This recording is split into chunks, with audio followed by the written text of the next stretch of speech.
Souvenez-vous, ESTA, il y a 20 ans, c'était un document vert attaché à votre passeport. Aujourd'hui, tout est numérisé et c'est d'ailleurs l'origine du problème. Premier point, seul le site officiel du gouvernement vous permet d'avoir une autorisation de séjour valide au prix de 21 $. On reconnaît un site du gouvernement américain et des autres gouvernements aussi, l'extension du site, c'est .gov. Donc si vous n'avez pas .gov sur votre site, vous êtes sur le mauvais site.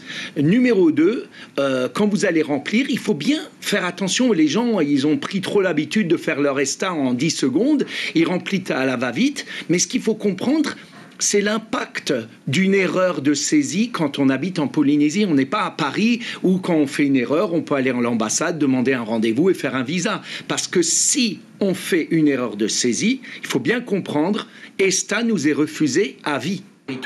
Et pour obtenir un visa, c'est soit direction Auckland, soit les îles Fidji dont la Polynésie dépend.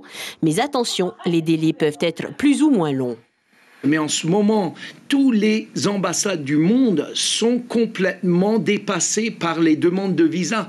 Et on a 6 mois d'attente en moyenne pour un visa de touriste.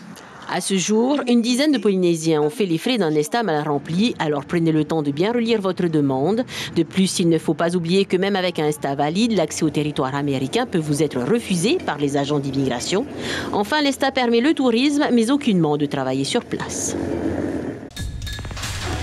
L'information en continu sur Polynésie la première, Internet et réseaux sociaux.